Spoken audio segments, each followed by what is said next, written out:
안녕하세요. 김형준입니다. 저는 지난 화요일 날 TVN 방송사에서 매주 화요일 날 방영해 주는 벌거벗은 세계사라는 프로를 보았습니다. 그날 김봉중 교수님이 강의를 하셨는데 그분이 미국에서도 아마 가르치셨던가 봐요. 그때 학생들에게 과제물을 이렇게 내줬다고 합니다. 너희가 집에 가서 할아버지나 할머니가 생존해 계시다면 옛날 미국의 1929년도부터 39년도까지 미국의 경제 대공황이 왔을 때 그때 그 시절을 어떻게 견뎠는지, 어떻게 고통을 이겨냈는지 이런 것들을 한번 물어오라고, 인터뷰를 하라고, 그거를 리포트로 내라고 했다고 합니다.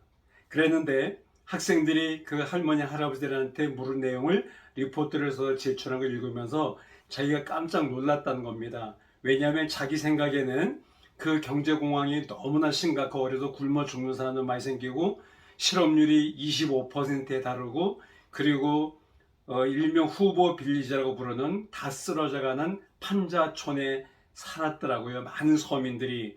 그리고도 먹을 게 없어서 빵 한 조각과 그 커피 한 잔을 마시기 위해서 막 수백 미터씩 줄을 길게 늘어서고 이런 시절이 10년 동안 있었더라고요. 그래서 자기 생각에는 그 할머니 할아버지들이 그때 견디기 너무 어려웠어, 정말 죽을 맛이었어, 못 참을 뻔했다, 이런 고백들을 할 줄 알았는데 놀랍게도 많은 사람들이 영어식으로 good old days라고 표현을 했다라는 거예요.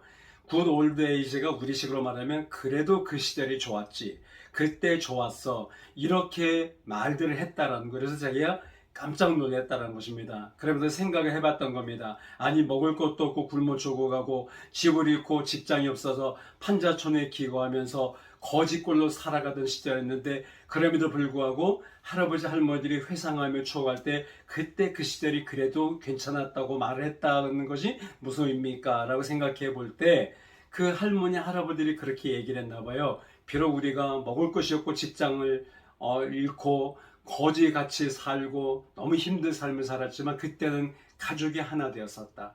그리고 같은 고통을 겪는 이웃이 다 하나였었다. 라고 얘기를 했다는 겁니다. 그래서 그들은 그 어렵고 힘든 시기를 끈끈한 사랑과 가족의 정으로 서로 이웃끼리 정말 도와가면서 이겨낼 수 있었다는 것이죠. 그래서 그때 그 시절이 좋았었다라고 회상하라고 추억을 했다라는 것입니다. 참 이 중요한 것이 아닐 수 없습니다.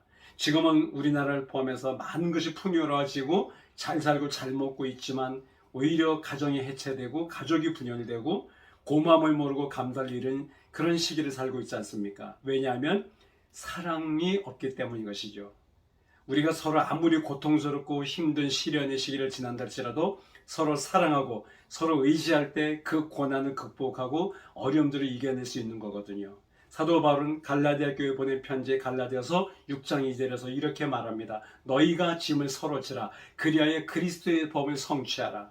짐을 서로 나누어지고 함께 고통을 나누어지고 함께 아픔을 나눠 갖고 그리스도의 법, 사랑과 희생과 섬김의 법을 성취할 때 우리는 승리하는 삶을, 어떤 고난도 이겨낸 삶을 살 수 있을 것입니다. 세계적인 지도자로 널리 알려주셨던 남아프리카 공화국의 넬슨 만델라 대통령, 지금은 고인이 되셨지만 그는 이런 말을 했습니다. 인생의 가장 큰 영광은 넘어지지 않는 것이 아니다. 넘어질 때마다 일어나는 데 있다라고 했습니다. 27년 동안 인종차별주의 정책과 맞서 싸우다가 오랜 기간을 로벤 섬이라는 그 아주 험한 감옥에서 보냈던 그는 희망을 잃지 않았고 그래서 모든 고난과 시련을 극복하고 이겨냈던 지도자로 남아 있습니다. 지금 아무리 코로나가 힘들고 어렵다 할지라도 가족이 사랑하고 이웃이 서로 돕고 한마음 한뜻으로 이겨낼 때 우리는 어떤 고난 앞에서도 굴복하지 않고 일어날 수 있을 것이며 승리하는 삶을 살게 될 것입니다. 바로 예수님이 그 십자가 정신이 아니겠습니까? 그렇게 되기를 바라면서 주님의 이름으로 사랑과 축복을 보냅니다.